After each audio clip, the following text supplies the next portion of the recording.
এত গুরুত্বপূর্ণ অনুষ্ঠানে যুক্ত থেকে কোথায় তিনি কথা বলছিলেন দফায় দফায়?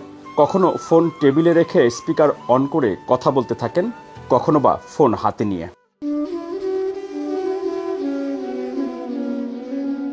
২১ জুলাই দেশের মানুষকে শোকে কাতর করা আঁতকে ওঠার মতো ঘটনা মাইলস্টোন স্কুলে উড়োজাহাজ দুর্ঘটনা।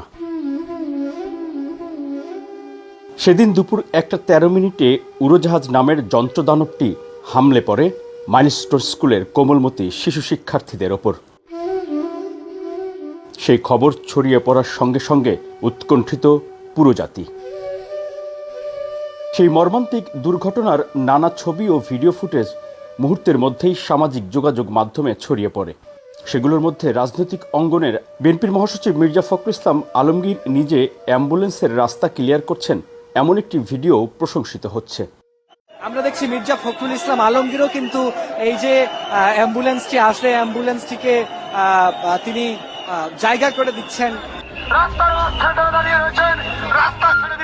আবার ছাত্রদল নেতারা মাইকিং করে উৎসুক মানুষের জটলা না করার আহ্বান জানাচ্ছেন। একই সময় সামাজিক যোগাযোগ মাধ্যমে রক্ত চেয়ে আবেদন করা ফটো কার্ডও ছড়িয়ে পড়ে।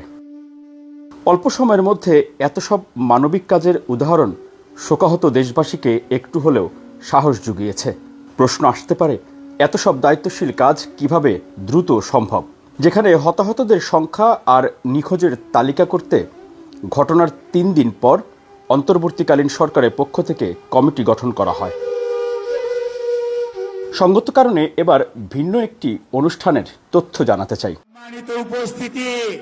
বাংলাদেশ সম্মিলিত পেশাজীবী পরিষদের পূর্ব নির্ধারিত কর্মসূচিতে সেদিন প্রধান অতিথি হিসেবে ভার্চুয়ালি যুক্ত ছিলেন বিএনপির ভারপ্রাপ্ত চেয়ারম্যান তারেক রহমান।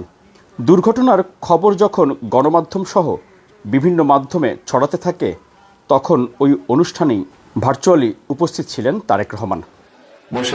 রাজনৈতিক কর্মসূচিতে অংশ নিলে বা কোনো আলোচনা সভায় তারেক রহমান যে খুব কড়া স্যারের ক্লাসের মনোযোগী শিক্ষার্থীর মতো, রাজনীতি সচেতন অনেকের নজরে হয়তো বিষয়টি আগেই এসেছে। কিন্তু ২১ জুলাই সেই অনুষ্ঠানে ভিন্ন চেহারায় তারেক রহমান। এরই মধ্যে তারেক রহমান অনুষ্ঠানের সভাপতির অনুমতি নিয়ে কথা বলতে চান। তিনি এই দুর্ঘটনার জন্য দোয়া করার অনুরোধ জানান। সভাপতি সাহেবের অনুমতিক্রমে আমি একটা ছোট একটু অনুরোধ রাখতে চাই। এখানে আপনাদের আজকে আমরা উপস্থিত হয়েছে, আমরা সকলেই বাই নাও একটা খবর শুনেছি যে উত্তরায় মাইলস্টোন নামে একটি স্কুল, সেখানে একটি প্লেন বিধ্বস্ত হয়েছে। এর ভিতরে আমি যতটুকু খবর পেয়েছি, বেশ অনেক মানুষ ইনজোর্ড হয়েছেন। খুব সম্ভবত বোধহয় এখন পর্যন্ত আমি যতটুকু জানি একজন মানুষ বোধহয় নিহত হয়েছেন। আমরা আজকে এখানে শহীদ পরিবারের সদস্যদেরকে নিয়ে অনুষ্ঠান করছি। আমরা শহীদদের জন্য আল্লাহ দরবারে তাদের আত্মার মাগফিরাত কামনা চাইব। একই সাথে আমি অনুরোধ করব মোনাজাত যে পরিচালনা করবেন এবং উপস্থিত সকলকে, যে আজকের এই মাইলস্টোন স্কুল দুর্ঘটনায় যারা ইনজিওর হয়েছেন তারা যাতে দ্রুত সুস্থতা লাভ করেন। এবং একজন ব্যক্তি শুনেছি আমি মারা গিয়েছেন, যদি আল্লাহ এর মধ্যেই সীমাবদ্ধ থাকুক, যাতে মৃতের সংখ্যা বেশি না হয়। যে মারা গিয়েছেন তার আত্মার মাগফিরাত কামনা করার জন্য আমি অনুরোধ জানাবো, যারা মোনাজাত পরিচালনা করবেন। ধন্যবাদ। আবার জাতীয় সঙ্গীত ছাড়া দলীয় সঙ্গীত পর্যন্ত বাদ দিতে বলেন তারেক রহমান। আমাদের দুটি সঙ্গীত সভাপতি সাহেবকে আমি একটু অনুরোধ করব, আমরা জাতীয় সঙ্গীত অবশ্যই গাইব, তবে যেহেতু একটি দুর্ঘটনা ঘটেছে এবং অনেক শিশু হতাহত হয়েছে, ইনজিওর্ড হয়েছে, সেক্ষেত্রে আমার মনে হয় দলীয় সঙ্গীতটা যদি আমরা বাদ দিতে পারি, কিন্তু জাতীয় সঙ্গীতের মধ্যে যদি আমরা থাকি, জাতীয় সঙ্গীতটি পরিবেশন করব। তখনও হতাহতের খবর প্রকাশ পায়নি। সাধারণত অনলাইনে যুক্ত হলে তারেক রহমানকে দেখা গেছে সকলের বক্তব্য মনোযোগ দিয়ে শুনতে, কিন্তু এদিন তিনি কখনো মিটিংয়ের ক্যামেরার মাইক্রোফোন মিউট করে কথা বলছেন অন্য কারো সঙ্গে, আবার কখনো মুখ ঢেকে কথা বলছেন, যাতে অনুষ্ঠানের ভাবগাম্ভীর্য নষ্ট না হয়। কিন্তু তাতেও যখন হচ্ছিল না, তখন ক্যামেরার ফ্রেম পরিবর্তনের সুযোগ নিচ্ছিলেন তিনি। মোবাইল ফোন মুখের কাছে নিয়েই দ্রুত কথা বলতেও দেখা গেছে দফায় দফায়। এরই মধ্যে চলে তার ফোনে কথা বলা। আর অনুষ্ঠানে তখন শহীদ ও আহতদের পরিবারের সদস্যরা বক্তব্য রাখছেন। সেদিকেও নজর বা মনোযোগ দিচ্ছিলেন তারেক রহমান। এভাবে কখনো ফোন টেবিলে রেখে স্পিকার অন করে কথা বলতে থাকেন, কখনো বা ফোন হাতে নিয়ে। কিন্তু এত গুরুত্বপূর্ণ অনুষ্ঠানে যুক্ত থেকে কোথায় তিনি কথা বলছিলেন দফায় দফায়? কি ছিল এত জরুরি ও অতি গুরুত্বপূর্ণ? সহ বিভিন্ন পর্যায়ের নেতৃবৃন্দ। অনুষ্ঠানে যখন তার বক্তব্য দেওয়ার পালা, তখন ভারাক্রান্ত তারেক রহমান। সম্মানিত উপস্থিতিবৃন্দ, আসসালামু আলাইকুম। আজকে এই অনুষ্ঠানটি এমন একটি সময়ে অনুষ্ঠিত হচ্ছে যখন আজকে সকালে ঢাকায় একটি দুর্ঘটনা ঘটেছে। এর মধ্যে সবাই আপনারা জানেন, এখানে এই অনুষ্ঠানটি শুরু হয়েছে বেশ কিছুক্ষণ আগে। এরই মধ্যে হতাহতের সংখ্যা বাড়তে থাকে, যেই খবর ছড়িয়ে পড়ে গণমাধ্যমে। এখানে বিভিন্ন ব্যক্তি যারা বিগত 17 বছর ধরে বিভিন্ন নির্যাতিত হয়েছেন, বিভিন্ন পেশাজীবী মানুষ, তাদের পরিবারের সদস্যরা তাদের অত্যাচারের বিভিন্ন বর্ণনা এখানে তুলে ধরেছেন। কিন্তু একই সাথে আজকে একটি দুর্ঘটনা ঘটে যাওয়াতে আমরা হয়তো অনুষ্ঠানটি একটু ছোট করে এনেছি।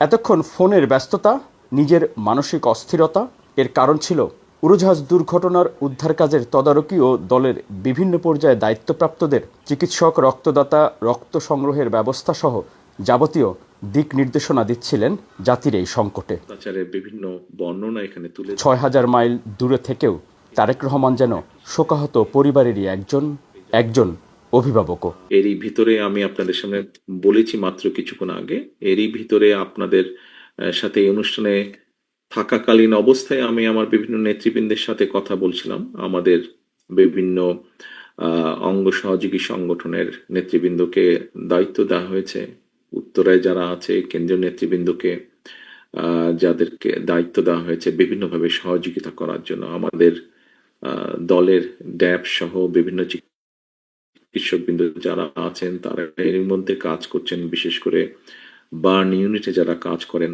তারা গিয়েছেন সেখানে কাজ করতে। আমাদের অঙ্গ সহযোগী সংগঠনের নেতা কর্মীদেরকে নির্দেশনা দেওয়া হয়েছে। প্রচুর ব্লাডের প্রয়োজন হচ্ছে সম্ভবত হসপিটালগুলোতে, যেহেতু ব্লাডের শর্টেজ আছে। এর মধ্যে আমাদের কর্মীদেরকে নির্দেশনা দেওয়া হয়েছে যে সেখানে গিয়ে ব্লাড ডোনেট করার জন্য ছাত্র দলের পক্ষ থেকে যে সকল হসপিটালে রোগীদেরকে নেওয়া হয়েছে সেখানে টিম করে দেওয়া হয়েছে যে কোন ডাক্তারের সাথে যোগাযোগ করলে ব্লাড পাওয়া যেতে পারে। আমরা আমাদের একটি রাজনৈতিক দল হিসেবে আমাদের অবস্থান থেকে আমরা চেষ্টা করছি। যেখানে ঘটনাটি ঘটেছে সেখানে খুব সম্ভবত এরই মধ্যে সেনাবাহিনী জায়গাটিকে কর্ডন করেছে, কিন্তু সেনাবাহিনীকেও এবং পুলিশ সহ বিভিন্ন সংস্থা যারা কাজ করছেন তাদেরকে সহযোগিতা করার জন্য আমাদের দলীয় ভলেন্টিয়ার্স যারা আছে, নেতাকর্মী যারা আছে, তাদেরকেও নির্দেশনা দেওয়া হয়েছে। আজকের এই অনুষ্ঠানটি পেশাজীবী পরিষদ কর্তৃক আয়োজিত আজকের এই অনুষ্ঠানটি আমরা একটি মানসিক প্রস্তুতি নিয়ে করেছিলাম আমরা। তবে স্বাভাবিকভাবে এই দুর্ঘটনার জন্য কিছুটা হলেও আমাদেরকে মানসিক প্রস্তুতি সেটির পরিবর্তন করা হয়েছে। আমরা অনেক মানুষ এখানে এসেছিলেন যাদেরকে আমরা অনুরোধ করেছিলাম আসার জন্য, তাদের কষ্টের কাহিনীগুলো তুলে ধরার জন্য, কষ্টের কথাগুলো তুলে ধরার জন্য। আজকে আনফরচুনেটলি এমন একটি ঘটনা ঘটেছে যেখানে আরো কিছু পরিবার দুর্ঘটনার মাধ্যমে। প্রচলিত গণমাধ্যমের খবরে জায়গা হয় না এমন মানবিক ঘটনাগুলো, উদাহরণও তৈরি হয় না। ফলে অনুকরণ বা অনুসরণ করার সুযোগ থেকেও বঞ্চিত হয় আগামী প্রজন্ম। আবার যারা জাতির সংকটে মানবতার সেবায় নিজের অকৃত্রিম অনুভূতি নিয়ে এগিয়ে আসেন, তাদের সেই দায়িত্বশীলতা, নিবেদিত প্রাণ এই মানুষগুলো সম্পর্কে জানতেও পারে না জাতি। কখনো হয়তো স্বাভাবিক কারণেই আড়ালে পড়ে থাকে এই মানবতা। তবে আড়াল করে রাখার উদাহরণের পাল্লাটাই যেন এখন বেশি শক্তিশালী। তারপরও আলো আসবে, কেউ না কেউ তো আলোর মশাল জেলে এগিয়ে আসবে ইনশাল্লাহ। তারপরও স্রোতের বাইরে থেকে খবরের পেছনের খবর বা খবরের বাইরের খবর, যেটি ইতিবাচক সমাজের পরিবর্তনে কাজে লাগবে, সেখানে যদি গণমাধ্যম বা প্রচলিত সংবাদ মাধ্যমগুলো ভূমিকা না রাখে, তাহলে কি সেই মানবতা, সেই উদারতা, সেই যে উক্তি, বিজয়ীর কাছে পরাজিতরা নিরাপদ থাকলে বিজয়ের আনন্দ মহিমান্বিত হয়, তা কি মানুষ জানবে না? কেউ কি জানাতে এগিয়ে আসবে না? আছে ইনশাআল্লাহ। আপনাদের ভালোবাসায় মিরাজ হোসেন গাজী বিদায় নিচ্ছি এই পর্ব থেকে।